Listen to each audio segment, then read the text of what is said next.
الحمد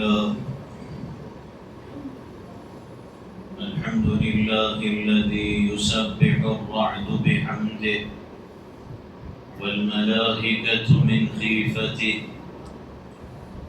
والصلاة والسلام على نبيه وحبيبه وصفيه وخير خلقه أما بعد.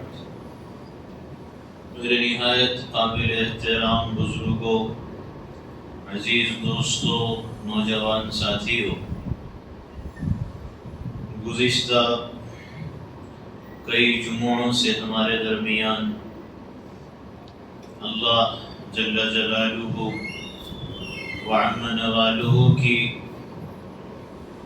کئی صفات میں سے ایک عظیم ترین صفت رب کا تذکرہ چل رہا ہے. اللہ تعالی کو رب کیوں کہتے ہیں، اور پھر اس کی شان ربوبیت کے نظارے، جھلکیاں، جو نمونے کائنات کے اندر مختلف قسم کی مخلوقات میں نظر آتی ہیں، اور پھر کس طرح اللہ تعالی مختلف قسم کی مخلوقات کی مختلف طرح کی ضروریات کو کیسے اور کس طرح سے پوری کر رہا ہے، اس کا تذکرہ چلا. اور پھر ہمارے یہاں زبان سے رب العالمین کہنے کے بجائے رب العالمین ہم زبان سے کہتے ہیں، لیکن صرف یہ زبان کے جملوں اور الفاظ تک محدود ہے. اس کا دل اور دماغ میں یقین کتنا ہے، اس کا عمل سے کتنا مظاہرہ ہوتا ہے، اس کا تذکرہ چلا. جو معاشرے میں اور سماج میں جو مثالیں، جو حالات، جو واقعات نظر آتے ہیں، تو انسان کو اسباب، ذرائع اور وسائل سے ہوتا ہوا دیکھ کر اور اس سے بنتا اور بگڑتا ہوا نفع نقصان، کامیابی ناکامی، چونکہ انسان کو چیزوں سے ہوتی بھی نظر آتی، تو اس لیے یقین اسباب پر ہے اور چیزوں پر ہے. تو اس لیے اس یقین کو بدلنا ہے، اور یقین کو بدلنے کے لیے اللہ کی صفت رب کو سمجھنا بہت ضروری ہے. جب تک اس پہ غور نہیں کریں گے، اس کے بارے میں نہیں سوچیں گے، ہمارا یقین کمزور رہے گا اور رب العالمین صرف زبان تک محدود رہے گا. تو کائنات میں اس کی کئی مثالیں ہیں، کئی مخلوقات ہیں، اور روزانہ کی روزمرہ کی زندگی میں انسان اس کو دیکھتا ہے اور جانتا ہے. انسان کے علم میں بھی ہے، لیکن انسان اس پہ غور اور فکر نہیں کرتا، جس کے ذریعے وہ اللہ کی ذات تک پہنچ سکے اور اس کی معرفت اور پہچان کو حاصل کر سکے. اللہ نے انسان کی ضروریات پوری کرنے کے لیے کائنات میں مختلف قسم کی مخلوقات کو اس کی ضروریات پوری کرنے، اس کی خدمت کرنے، اس کے کام کرنے کے لیے انسان کے ماتحت بنا دیا، انسان کی خدمت میں لگا دیا. ایک طرف تو یہ، اور دوسری طرف جو دوسری مخلوقات ہیں ان کی کیسے ضرورتیں پوری ہو رہی ہیں، اس کی بہت سی مثالیں سامنے آئیں. جیسے مثال کے طور پہ کوا ہے، چیل ہے، شکرا ہے. ان کو اپنا شکار پکڑنے کے لیے اور اپنے شکار کو دیکھنے کے لیے اور اپنے شکار تک پہنچنے کے لیے چونکہ بلند پرواز کی ضرورت تھی اور تیز ترین نگاہ کی ضرورت تھی، تو اللہ تعالیٰ نے ان کی ضرورت پوری کرنے کے لیے اپنے رب ہونے کی حیثیت سے اللہ نے ان کو تیز نظر، تیز نگاہ عطا فرما اور بلند پرواز کرنے کی صلاحیت دی، تاکہ ان کی ضرورت اپنے شکار کے ذریعے پوری ہو سکے. اب ضرورت پوری کرنے جن اسباب چیزوں کی ضرورت ہے اللہ نے وہ عطا کر دیا. دنیا کے اندر جانوروں میں شیر، ببر، چیتا ہے. ان کو دیکھیں، ان کے جو بچے ہیں یہ جب پیدا ہوتے ہیں تو اپنے شکار تک پہنچنے اور لمبا سفر کرنے، شکار تلاش کرنے، شکار کو ڈھونڈ کے لانے کی فوراً صلاحیت نہیں رکھتے، تو ان کے جو ماں باپ ہوتے ہیں شیر، ببر، چیتا کے، یہ ان کے لیے شکار تلاش کر کے، ان کے لقمے نوالے، غذا، کھانا، خوراک تلاش کر کے لاتے ہیں، خود شکار کرتے ہیں اور اپنے منہ میں پکڑ کے لاتے ہیں اور اپنے بچوں کے سامنے ڈال دیتے ہیں۔ تو اللہ تعالیٰ ان کے بچوں کی ضروریات اس طرح پوری کر دیتا ہے۔ ہرن کا بچہ ہے، ہرن کا بچہ جیسی پیدا ہوتا ہے تو پیدا ہوتے ہی آدھے گھنٹے کے اندر وہ اپنی ماں جیسی رفتار میں چلنے کا عادی ہو جاتا ہے۔ جتنی تیز رفتار سے اس کی ماں چلتی ہے، وہ آدھے گھنٹے میں اتنی تیز رفتاری کے ساتھ دوڑنے کے قابل اور لائق ہو جاتا ہے، اور اس طرح پھر وہ اپنے شکار تک بھی پہنچتا ہے، اپنی غذا خوراک تک بھی پہنچتا ہے۔ اور اگر اس کو فوراً بھاگنا نہ آتا پیدا ہوتے ہی آدھے گھنٹے میں، تو یہ فوراً کسی بھی وقت بھی شیر کا اور درندے کا شکار بن سکتا تھا۔ تو اللہ نے اس کی حفاظت کے لیے آدھے گھنٹے میں پیدا ہوتے ہی اس کو بھاگنے کی وہ صلاحیت دے دی جو اس کی ماں کو دے دی۔ تو یہ اللہ نے نظام بنایا ہے، کیونکہ ضرورت پوری کرنا ہے تو اس کے لیے حفاظت بھی چاہیے، نگرانی بھی چاہیے، پہچان بھی چاہیے، زندگی گزارنے کے طور و طریقے، زندگی بسر کرنے کے راستے، یہ سب معلوم ہونے چاہیے۔ اللہ نے سب کا انتظام کر دیا۔ بلی ہے تو بلی کو یہ پتہ ہوتا ہے کہ کتا میرا دشمن ہے، وہ اپنی جان بچاتی ہے کہ کسی طرح کتا میرے قریب نہ آئے۔ اس کو پتہ ہے کتا دشمن ہے، قریب آئے گا تو وہ بھاگتی ہے، دوڑتی ہے، اپنی جان بچاتی۔ اور چوہے کو یہ پتہ ہے کہ بلی میری دشمن ہے تو چوہا بھاگ جاتا ہے۔ تو یہ اللہ تعالیٰ نے ہر ایک کو یہ احساس دے دیا، یہ پہچان دے دی، اور اللہ نے راستہ بتا دیا، اللہ نے ان کی حفاظت، نگرانی کا انتظام کر دیا ہے۔ بلی غلاظت کرتی ہے، بول و براز کرتی ہے تو گڑھا کھودتی ہے اور مٹی ڈال کے چھپا دیتی۔ تو اس کو یہ احساس کس نے دیا؟ اس کے اندر یہ بات کس نے پیدا کی؟ اس کو یہ طریقہ کس نے بتایا؟ اللہ نے بتایا۔ اللہ کی طرف سے یہ ہدایت، اللہ کی طرف سے یہ حفاظت، یہ تربیت، یہ پرورش، یہ نگرانی، یہ ضرورت پوری کرنے کا انتظام کائنات کے اندر چل رہا ہے۔ تو بلی ہو، چوہا ہو، شیر ہو، شیر کو یہ کیسے پتا ہے کہ میری غذا گوشت ہے؟ یہ احساس کس نے دیا؟ یہ پہچان کس نے دی؟ اور پھر بیل اور بھینس کو یہ کیسے پتا ہے کہ ہماری غذا گھاس ہے، ہماری خوراک گھاس ہے؟ یہ ہدایت کس نے دی؟ یہ پہچان کس نے دی؟ یہ سب اللہ نے دی ہے۔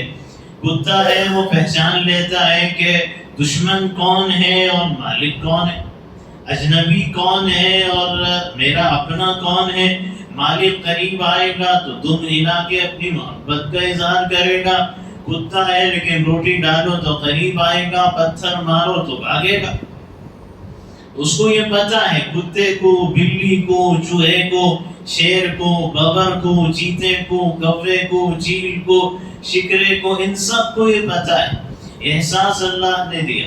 اور پھر اللہ نے جن جانوروں کو انسان کی خدمت میں لگانا تھا اور انسان کی سواری کے لیے جن جانوروں کی ضرورت تھی، انسان کے سامان اور بوجھ لادنے کے لیے جن جانوروں کی ضرورت تھی، انسان کے کھیت میں ہل چلانے کے لیے جن جانوروں کی ضرورت تھی، اور انسان کو دودھ کے لیے جن جانوروں کی ضرورت تھی، انسان کو انڈے کے لیے جن جانوروں کی ضرورت تھی، وہ سب اللہ نے اپنے رب ہونے کی حیثیت سے انسان کے تابع کر دیا۔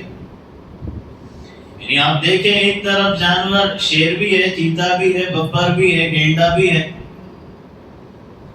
ہرن بھی ہے، لیکن یہ جو جانور ہیں، یہ جانور انسان کی خدمت نہیں کرتے، انسان کی سواری کے کام نہیں آتے، اور انسان کے لیے یہ بوجھ لادنے کے کام نہیں آتے۔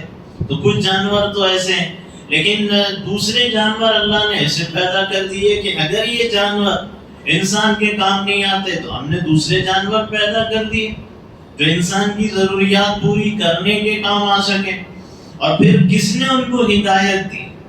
کس نے ان کو یہ بتایا ہے کہ اگر وہ جانور بیل ہے یا گھوڑا ہے یا گدھا ہے یا بھینس ہے تو ان کو کس نے یہ بتایا ہے کہ انسان کو اس وقت سواری کے لیے تیری ضرورت ہے، اس لیے تو اس کے سامنے سر جھکا کے کھڑا ہو جا، تو اس کے سامنے سر جھکا کے کھڑا ہو جائے. کس نے بتایا ہے؟ انسان کو سواری کی ضرورت، یہ سر جھکا کے سامنے حاضر ہوتے ہیں. اور پھر انسان کو سامان لادنا ہے تو یہ بالکل تیار ہے. انسان کھیت میں لے جاتا ہے، کھیت کو جوتنے ہل چلانے، اس کے لیے بھی تیار ہے. انسان دودھ نکالنا چاہتا ہے، وہ دودھ دینے کے لیے تیار. انسان کو انڈے چاہیے، ان کے ذریعے انڈے مل جاتے ہیں، کیونکہ اللہ رب ہے. تو رب ہونے کی حیثیت سے اس نے اسباب کے درجے میں ان جانوروں کو انسان کی خدمت میں لگا دیا. تو یہ رب کا نظام ہے جو کائنات کے اندر نظر آتا ہے.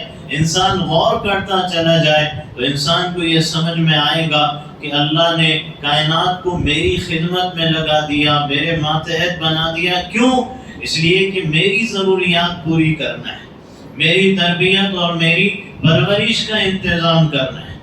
کیسا نظام اللہ نے کائنات کے اندر بنایا کہ جس موسم میں جس پھل کی ضرورت ہے، رب ہونے کی حیثیت سے اس موسم کا پھل پیدا کر کے اس موسم کی اللہ تمہاری ضرورت پوری کر. جس پھول کی جس موسم میں ضرورت، اللہ وہ پھول عطا کر رہا. جس پھل کی ضرورت وہ پھل عطا کر رہا. مختلف موسم مختلف پھل، مختلف موسم مختلف پھول. موتیا کا پھول ہے، انگور ہے، سنترا ہے، اناناس ہے، تربوز ہے. یہ پھل آپ دیکھیں کہ سال کے اندر آپ کو گرما کے موسم میں نظر آئیں گے. گرما کے موسم میں اس کی پیداوار زیادہ تعداد میں یہ گرما کے موسم میں نظر آتے ہیں. تو گرما کے موسم کے حساب سے اللہ نے ان پھلوں کو وجود دیا، ان پھلوں کا انتظام کیا، خوشبودار پھول کا انتظام کر دیا کہ انسان کو اس موسم میں اس ٹھنڈے پھل کی ضرورت ہے، انسان کو اس موسم میں اس خوشبودار پھول کی ضرورت ہے، تو رب نے اس کا انتظام کر دیا. اور سب سے بڑھ کر یہ کہ صرف انسان کی ضرورت صرف دنیا ہی نہیں ہے، دنیا کی زندگی ہی کی ضرورت ہے، انسان کی ضرورت نہیں. انسان کی ایک ضرورت جسم کی ہے، ایک ضرورت روح کی ہے. تو زمین سے نکلنے والی جتنی غذائیں ہیں، رب نے دنیا کی ضرورت پوری کرنے کے لیے اس کا انتظام کر دیا.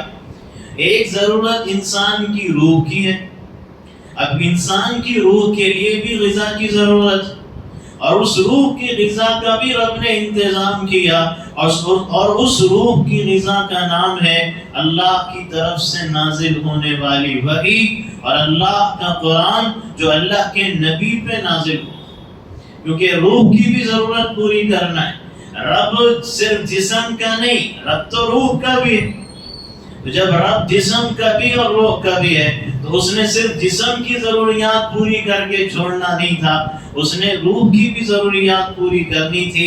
اس لیے اس نے نبوت کا، رسالت کا، قرآن کا، وحی کا انتظام کیا. اس لیے کہ اللہ رب ہے تو اس نے ہر ضرورت کا ہمارے لیے انتظام کیا. انسان اس پر غور کرتا چلا جائے تو قدرت کے راز کھلتے چلے جائیں گے اور اللہ کی صفت رب پہ یقین میں اضافہ اور ترقی ہوتی چلی جائے. لیکن شرط یہ ہے انسان غور کرے، فکر کرے، انسان سوچے، انسان اس بات کو غور کرے کہ اللہ تعالیٰ نے کائنات کے اندر پانی کا انتظام کیا ہے. اللہ پانی کے ذریعے میری ہی نہیں دوسری مخلوقات کی بھی اللہ ضروریات پوری کر رہا ہے. پانی ایک مخلوق، لیکن پانی کے ذریعے بے شمار مخلوقات کی پرورش ہو رہی ہے. اور پھر اللہ تعالیٰ نے جو پانی بنایا ہے اس کا کوئی خاص رنگ نہیں بنایا. جس چیز میں ڈالو پانی اسی کا رنگ قبول کر لیتا ہے، اس کا الگ سے اپنا کوئی خاص رنگ نہیں. اور پھر اس پانی ہی کے ذریعے غور کرے انسان، یہ ایک ربوبیت کا ایک نظارہ ہے پانی، کہ اس پانی کے ذریعے اللہ انسان کی پیاس بھی بجھا رہا ہے، اور اس پانی کے ذریعے انسان آگ بھی بجھا رہا ہے، اور اس پانی کے ذریعے انسان اپنا جسم بھی دھو رہا اور پاک اور صاف کر رہا ہے، وضو اور غسل کے ذریعے اور طہارت کے ذریعے اور استنجا کے ذریعے، اور اسی پانی کے ذریعے انسان اپنے کپڑوں کو بھی دھو رہا ہے، اور اپنے کپڑوں کی ناپاکی، گندگی اور غلاظت اور داغ و دھبوں کو بھی دور کر رہا ہے۔ اسی پانی کے ذریعے انسان اپنے گھر، چاہے وہ چھوٹا سا گھر ہو اور چاہے وہ عالی شان بنگلہ ہو اور بلڈنگ ہو، انسان اس پانی کے ذریعے تعمیر کر رہا ہے۔ اور پھر انسان گھر بناتا ہے، گھر میں گندگی پھیلتی ہے، گھر کے اندر ناپاکی آتی ہے، گھر گندا ہوتا ہے، تو انسان اسی پانی کے ذریعے، چاہے چھوٹا مکان ہو چاہے عالی شان بنگلہ اور بلڈنگ ہو، انسان اسی پانی کے ذریعے صاف کر رہا اور دھو رہا۔ انسان غور کرتا چلا جائے کہ پانی ہے، لیکن پانی سے، صرف پانی سے اللہ کتنی ضروریات پوری کر رہا ہے۔ اللہ نے کیسے پرورش کا انتظام کیا، انسان کے جسم میں پانی، جانور کے جسم میں پانی، درختوں، جو زمین سے اگنے والی چیزیں جن کو نباتات کہتے ہیں، ان کے جسم میں بھی اللہ نے پانی کا انتظام کر دیا۔ تو آپ کائنات میں دیکھتے جائیں کہ اللہ تعالیٰ نے پانی کا کیسے انتظام کیا۔ انسان کو طہارت، استنجا کی ضرورت، غلاظت دور کرنا ہے، پانی چاہیے۔ انسان اپنا چاول تیار کرنا چاہتا ہے، سالن تیار کرنا چاہتا ہے، پانی چاہیے۔ انسان غور کرتا جائے کہ کہاں کہاں اس کو پانی کی ضرورت ہے، اور اللہ تعالیٰ نے کس طرح پانی کا انتظام کر دیا ہے۔ پانی میں اللہ نے تربیت، پرورش کے لیے اور خوشنمائی کے لیے، کہ انسان یہ چاہتا ہے کہ خوبصورت مخلوق دیکھے، خوبصورت قدرت کے نظارے دیکھے، تو اللہ نے پانی میں آبی، پانی کے پرندوں کا انتظام کر دیا، تو وہ پانی کے اوپر تیرتے ہوئے نظر آتے ہیں۔ اور پھر اللہ تعالیٰ نے انتظام یہ کیا کہ انسان سمندر ہے، پانی ہے، اور انسان اس پہ سواری کر رہا ہے، اس پہ سفر کر رہا ہے، اور اسی پانی کے اوپر پہاڑوں جیسے وزنی سمندری جہاز ہے، اور اس پانی کے اوپر تیرتے نظر آتے۔ یہ سب پانی کے ذریعے اللہ تعالیٰ نے کائنات کے اندر انتظام کر دیا ہے۔ صرف ایک پانی پہ غور کرتے جائیں، ہماری کتنی ضروریات اللہ تعالیٰ محض پانی کے ذریعے پوری کر رہا ہے۔ اسی پانی کے ذریعے اللہ تعالیٰ بارش برساتا ہے، اور ہر ایک کے لیے اللہ تعالیٰ پانی کا انتظام کرتا ہے۔ غور کرتے جائیں گے تو اور بہت سی مثالیں کائنات کے اندر ہمارے سامنے آتی چلی جائیں گی۔ اسی لیے اللہ نے سورہ واقعہ میں غور کرنے کی دعوت دی ہے، اور یوں ارشاد فرمایا ہے کہ أَفَرَأَيْتُمُ الْمَاءَ الَّذِي تَشْرَبُونَ، اللہ فرماتا ہے کہ بھلا بتلاؤ، کیا یہ جو تم پانی جو تم پیتے ہو، اس پانی کو تم پیتے ہو، أَأَنْتُمْ أَنزَلْتُمُوهُ مِنَ الْمُزْنِ أَمْ نَحْنُ الْمُنزِلُونَ، اس پانی کو ہم نے آسمانوں سے اتارا، برسایا ہے، یا تم اس کو اتارنے والے؟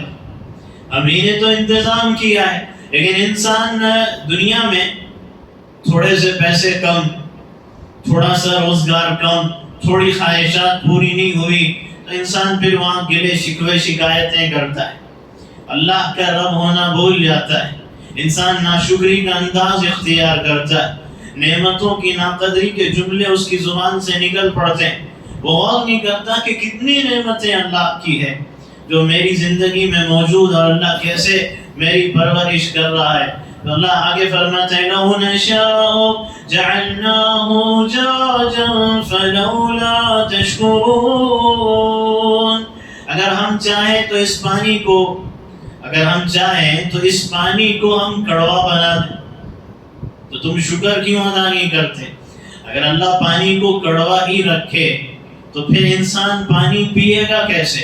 کھانا کھائے گا کیسے؟ سالن استعمال کیسے کرے گا؟ اگر یہ کڑوا ہو تو کیسے انسان استعمال کرے گا؟ لیکن اللہ تعالیٰ کا نظام دیکھو، کہیں رب نے پانی میٹھا بنا دیا، کہیں رب نے پانی کھارا بنا دیا، یہ نظام ہے رب کا، تو اس طرح اللہ نے انتظام کر دیا۔ انسان غور کرتا جائے، جتنا غور کرے گا تو اس پر جب اللہ کی صفت رب پہ غور کرے گا تو انسان بے اختیار اللہ کی تعریف کرنے پہ مجبور ہو جائے گا۔ اسی لیے یہ جو الحمدللہ رب العالمین ہے، اس میں اللہ کی تعریف بھی ہے اور اللہ کی توحید بھی ہے اور کائنات کا تذکرہ بھی اس کے اندر موجود ہے۔ جب تم کائنات پہ غور کرو گے تو اللہ کی صفت رب پہ یقین بڑھتا چلا جائے گا۔ جب یقین بڑھتا چلا جائے گا تو انسان بے اختیار شکر کرنے پہ مجبور ہوگا، ناشکری اور نعمتوں کی ناقدری اس کی زندگی سے ختم ہوگی۔ یہی تو پانی ہے جو کہیں جسم کے اندر خون بن کے دوڑ رہا ہے، یہی پانی ہے کہ جو جسم کے اندر سے دودھ بن کے نکل رہا ہے، یہی پانی ہے کسی کے جسم میں جاتا ہے تو شہد